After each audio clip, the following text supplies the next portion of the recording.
참 특이한 일이죠. 요즘 뭐 우리가 기도하러 가는 길에 기도하는 곳에 가다가 점치는 귀신 들린 여종 하나를 만나는 경우가 우리 생애에 한 번도 없죠. 뭐 귀신 들린 여종을 만난다, 귀신 들린 사람을 만난다라고 하는 것이 보편적이지 않습니다. 아주 특수한 경우다 이렇게 제안하려고 이 말씀을 하는 게 아니죠. 뭐 여기 보시면 우리가 기도하는 곳에 가다가, 이 표현이 우리가 기도하는 곳으로 가다가, 이게 정상적인 어법입니다. 우리가 기도하는 곳으로 가다가 귀신 들린 사람을 만났다. 뭐 이렇게 우리가 기도하러 가다가 이렇게 하는 것이 정상적인 말 표현인데, 우리가 기도하는 곳에 가다라고 하는 이 말은, 이게 뭐 어떤 기도를 하기 위해서 기도가 잘 되는, 특별하게 좋은 기도의 명당자리, 기도가 용하다는, 기도의 응답이 빠르다는 그런 어떤 풍수지리설에 근거한 그런 곳을 염두에 둔 그런 표현이 아니라는 거죠. 기도하는, 집으로 가다, 집에 가다, 두 표현이 있을 겁니다. 집에 가다, 집으로 가다. 이렇게 하면, 집으로 가다라고 하면 약간 불편한 느낌이 듭니다. 왜냐하면 집에 가다라고 하면서 그냥 자연스럽게 당연히 라는 의미가 되지만, 집으로 갔다 이렇게 하면 무슨 작심하고 무슨 일을 처리하기 위해서 오늘 무슨 날이 되어서 해서 조금 약간 부담스러운 그런 표현이라는 거죠. 기도하는 곳으로 갔다라고 하면 기도하는 곳이 강조가 됩니다. 그렇지만 기도하는 곳에 가다라고 하면 당연성이 강조가 되는 거죠. 무슨 말이냐면, 특별하게 시간을 내서 그렇게 작심하듯이 한 것이 아니었다는 거죠.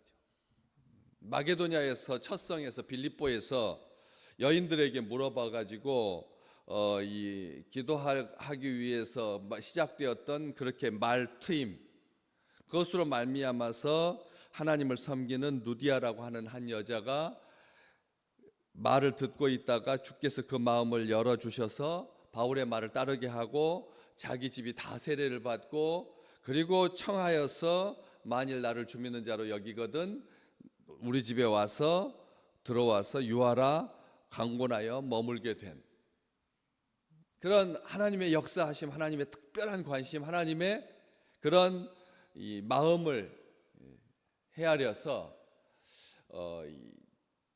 특별하게 그러니까 기도하는, 이게 아니라 일상적으로 늘 편하게 습관처럼 기도했다는 겁니다. 기도하는 곳에 갔다, 기도하는 곳으로 갔다가 아니라 기도하는 곳에 갔다라고 하는 말은 그런 의미입니다. 그런데 그렇게 일상적인 삶 가운데서 기도하려고 하는데 점치는 귀신 들린 여종 하나를 만났다. 그래서 점으로 그 주인에게 큰 이익을 줬다. 그 당시 그렇게 점쟁이들을 고용하는 사람들이 많았다는 거죠. 빌립보라고 하는 이 도시 말씀드렸지만, 퇴역하는 군인들이 로마를 시민들을 흉내내어서 시민권도 받고 그다음에 은퇴자금도 받아가지고 물질은 풍성한데 로마보다 더 로마같이 세속적인, 이 세상에서 둘째가라며 선호할 만큼 로마를 판박이 복사하듯이 만든 그 도시에서 사람들이 정신 상태가 이런 것을 통해서 돈벌이를 했다는 거죠. 주된 수입이 이 우상장사, 우상숭배를 통해서, 점쟁이를 통해서 그 고용해 가지고 사람들이, 그러면 얼마나 많은 사람들이 이 점을 받겠나라고 하는 것을 알 수가 있는 것이죠. 그래서 여기 점치는 귀신 들렸다. 점치는 귀신.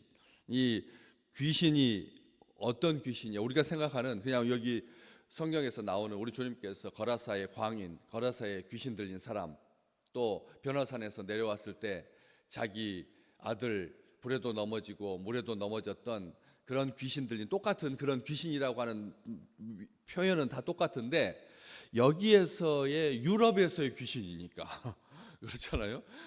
소아시아 지역, 예루살렘 지역, 이스라엘에서 늘 만났던 그 귀신하고 좀 다른 귀신입니다. 서양 귀신입니다. 우리가 생각하는 동양 귀신이 아니라 어떤 귀신이었냐면 그 당시에 뱀 귀신, 뱀의 형상을 한, 용의 형상을 한 그런 이 이름이 붙어 있는 귀신입니다.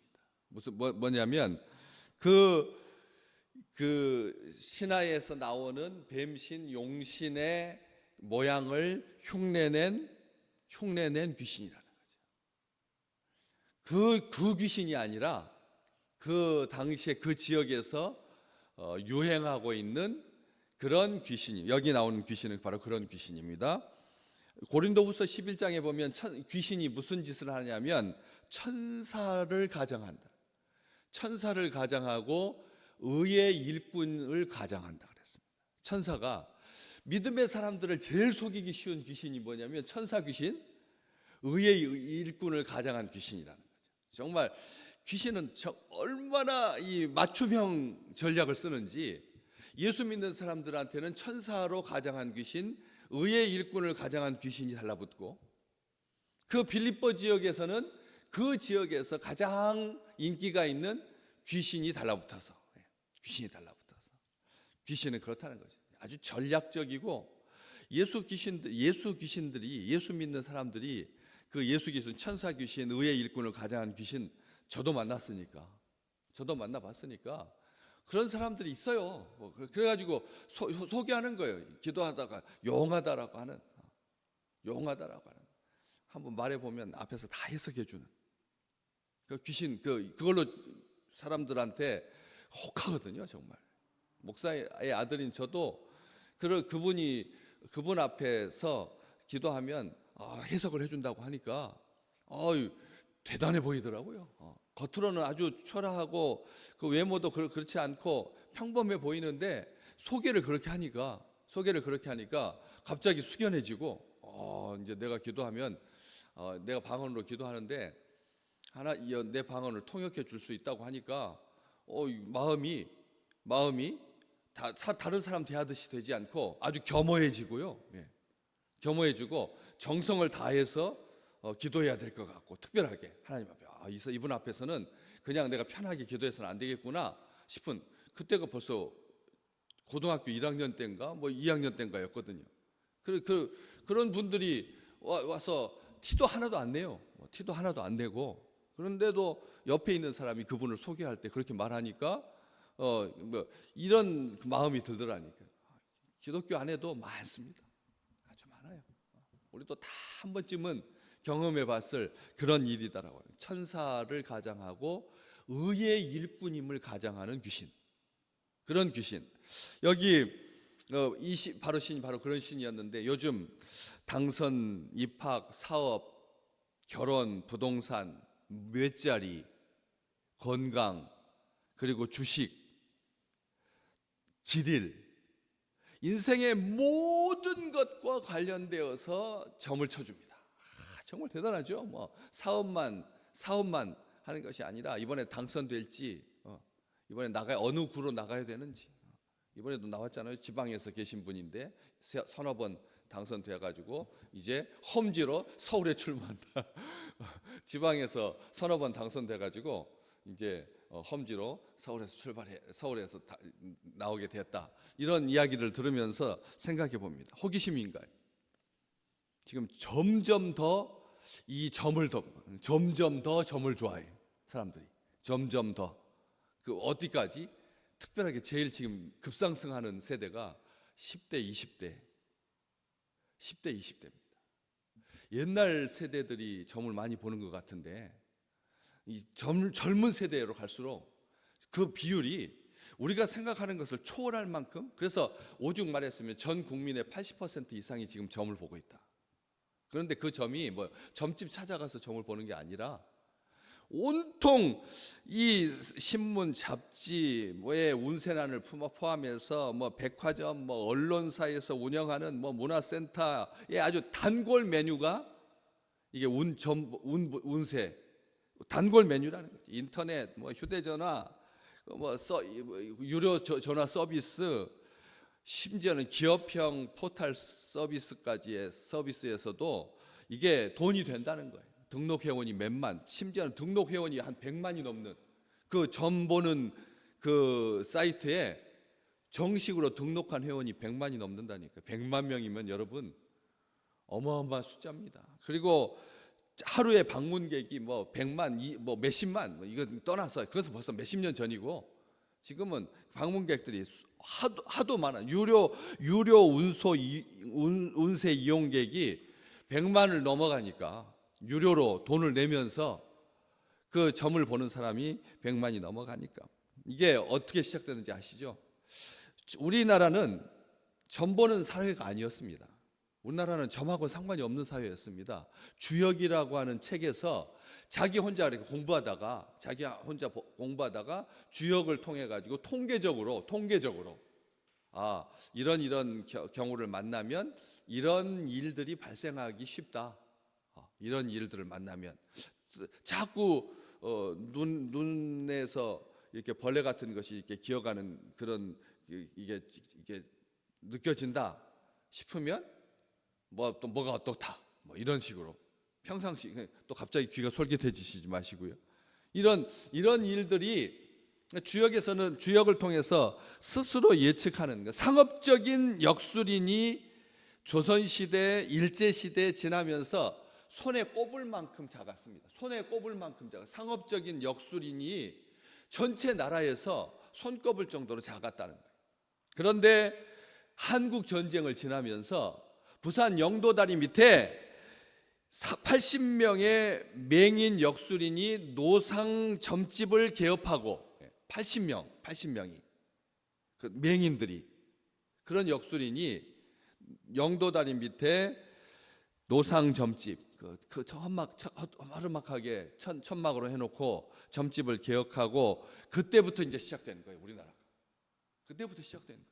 이게 역사책으로 이 무속인들의 역사에 이게 나와 있습니다.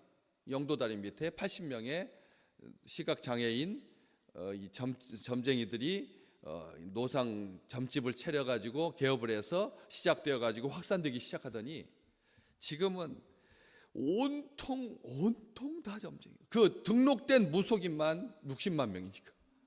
등록된 무속인만 60명만이고 무등록된 무속인까지 하면 100만이 넘는다고. 무속인들만 100만이 넘는다고 하니 정말 이 사회가 점 보는 사회라는 거예요. 점점 더 점 보는 사회. 점점 더 찾는 사람이 많아지고, 그리고 상류층, 권력층일수록 이 점에 의존하는 경향이 심해진다.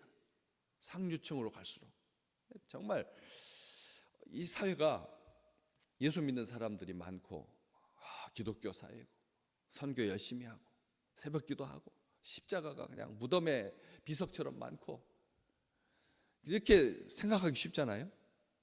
그런데 그거하고는 비교도 되지 않을 만큼 독보석처럼 온 사회에 지금 만연해 있는 것이 점이라는 거죠.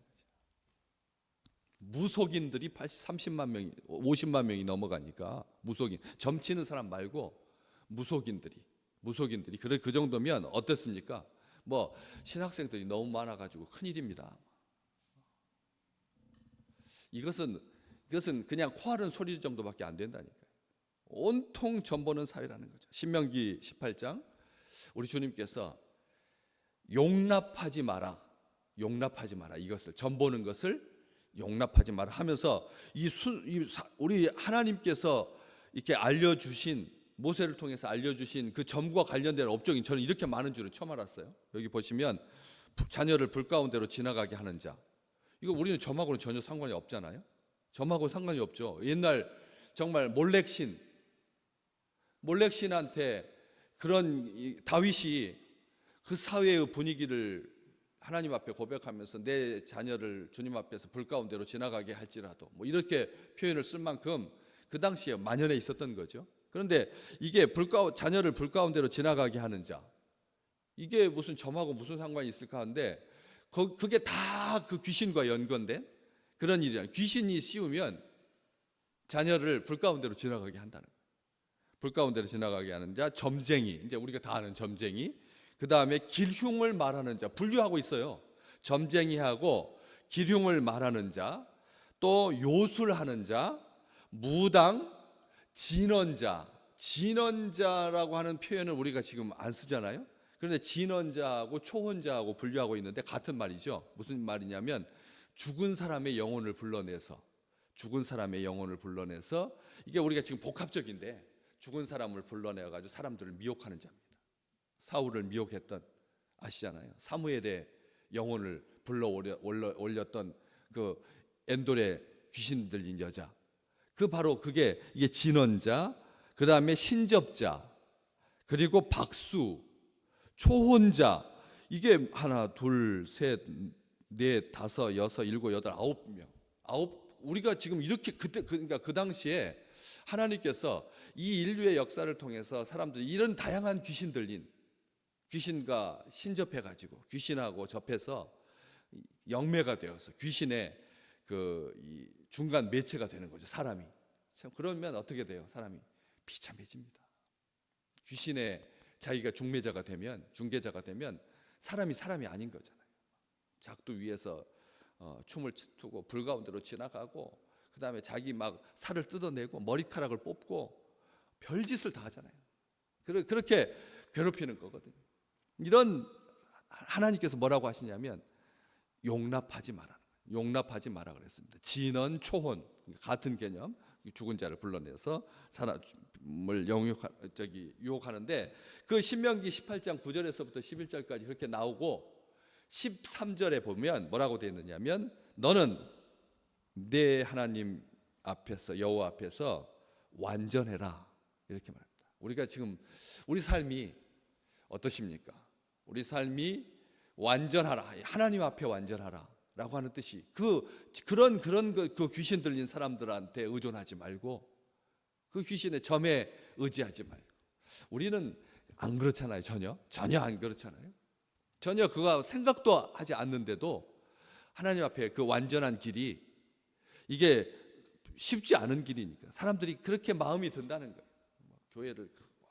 교회가 급성장하면 또 이런 일들 속에서 자기의 삶 가운데서 흔들리는 부분들이 좀 많이 생기면 목사님께 묻는 것이 아니라 하나님 앞에 묻는 것이 아니라 이런 귀신 들린 여기 지금 전보는 귀신이 무슨 귀신이라고 그랬죠? 유럽의 귀신, 마케도니아, 빌립보의 귀신인데 무슨 형상을 닮았다고요? 뱀과 용의 형상을 닮은 귀신인데 그 귀신은 아폴로에게 죽임당한 신입니다. 다시 말하면 여러분, 아폴로가 주신인데 그 신한테 죽임당한 신이거든요. 그런데도 그 신을 섬겼다는 거예요. 어떠십니까? 어리석다는 거예요. 그렇게 점 보는 사람들. 우리 같으면 어떤 귀신 들린 사람한테 점을 보겠어요? 만약 본다면 이긴 신, 승리한 신, 최고의 신한테 그 귀신한테 점을 볼 거 아니에요? 그런데 그 당시 사람들은 아폴로 신한테 죽음당한 신을 섬길 정도로 별신을 다 섬기는 거죠. 별신을 다 섬겨요. 또 자기 나름의 징크스 아시잖아요. 문에 들어갈 때 내 오른발부터 들어가면 기분이 오늘 나올 때 오른발부터 나오면 하루가 좋고 왼발부터 나오면 하루가 불편했다 해가지고 이게 자기 스스로를 옥죄는, 오른발부터 나가든지 왼발부터 나가든지 아무런 상관이 없는데 자기 집 나오면서도 두려워가지고 항상 오른발부터 내딛는 사람이 있다니까요. 예수 믿는 사람들 가운데서도 그런 징크스, 자기가 생각하는 허상인데 그게 우리를 주관하는 게 아니잖아요. 여러분 그래요? 집에 나오실 때 왼발부터 오른발부터 내딛든지 그래야지만 하루가 좋아지고 나빠진다면 얼마나 얼마나 부끄러운 그런 인생입니까? 그렇기 때문에 이런 것에 강한 영향을 받아서 많은 사람들이 닮아갑니다. 그러다 보면 귀신하고 똑같아집니다. 하나님의 형상을 잃어버리게 된다는 거예요. 하나님의 형상을 잃어버리게 되고 영원히 더러워지게 되고 악한 영에게 종이 되어서 악한 영과 함께 멸망하고 만다. 악한 영과 함께 멸망. 어떤 유익도 없다. 성경은 그렇게 말합니다. 어떤 유익도 없다. 아무런 유익도 없다. 모양이라도 버려라. 모양이라도 버려라. 집에 혹시라도 뭐 십자가도 많이 모으고 그러잖아요. 사람들이 여행 갔다 오면 청개구리만 모으는 사람 제가 한번 설명해 드렸잖아요. 파란 청개구리만, 왜 이왕이면은 참개구리를 모으지 왜 청개구리를 모으는지, 뭐 예뻐서. 청개구리는 우리 속담에서 뭔데요? 엄마 말 안 듣다가, 엄마 말 안 듣다가 엄마가 죽으면서 나 저렇게 물가에다 묻어달라고 하니까 마지막 소원 들어준다고 물어줬다가 비 올 때마다 괴로운 청개구리. 그게 청개구리만 모으더라고요. 그게 습관이겠지만 뭐 수탉 모으는 사람도 봤고 많이, 그 다음에 술잔 모으는 사람도 많이 보고, 온통 집안에 다 술잔, 온통 다 청개구리, 온통 다 빨간색으로 노란색 옷만 또 계속 모으는 사람이 있더라고. 노란색 옷만. 완전히 그게 좋은 게 아니잖아요. 정서적으로 약간 문제가 있으니까 계속 그러지 마시라는 거예요. 집에 가서 똑같은 색이 8벌이면 버리세요. 그냥 그거 갖다가 안 입은 거 교회에다가, 우리 여전도에서 이번 달 중간부터 그 반품 안 된 것들 모아가지고 서로 이렇게 교환하자, 이렇게 좋은 의견을 해가지고 그러라고 제가 그랬는데, 그렇게 사람들이 이렇게 쏠리는, 정서적으로 쏠리는 거예요. 지각적으로 쏠리는 거죠. 의존하는 거예요. 나는 그 옷 입으면 일이 잘 되더라. 그 신발 신으면 그런 종류 가지고 똑같은 종류로만 한 8번씩 뭐 해가지고, 빌 게이츠가 그랬거든. 똑같은 옷을 10벌 사가지고 한 번도 다른 옷 안 입고 그 옷만 입고, 너틀 이렇게 중국 차이나 칼라 같이 생긴 그 셔츠 입고 나와가지고 한 번도 옷 바꿔 입고. 왜냐하면 그거 입으면서 일이 잘 됐거든. 그거 입으면서 다시 맥킨토시에 들어올 수 있었거든. 그것은 아무것도 아닌데, 그런 것, 하나님께서 우리에게 주신 그 온전한 자유함이 있는데 우리 스스로 얽매이지 마라. 귀신이 그런 거 좋아한다는 거예요. 그런 일을 좋아하고, 그렇게 사람들이 이상한 허망한 일에 빠지게 하는 거예요. 하나님께서 우리를 사랑하시고, 하나님께서 우리를 기뻐하시고, 하나님께서 우리를 잠잠히 사랑하셔서 오늘 우리에게 주신 하나님의 하늘의 자유로. 그래서 아무리 좋은 말, 우리를 따라와서 소리 지르면서 뭐라고 했는데, 이 사람들은 지극히 높은 하나님의 종으로 구원의 길을 너희에게 전하는 자라. 완전하죠. 완전하잖아요. 바울의 이 전도 여행에 이만큼 칭찬들은, 일반 유대인들도 이런 말 안 했는데, 바리새인들도 이런 말을 해주지 않았는데, 이렇게 가장 귀한, 가장 온전하게 말할지라도 바울이 어떻게 했습니까? 아니다는 거예요. 영적인 습관 무섭습니다.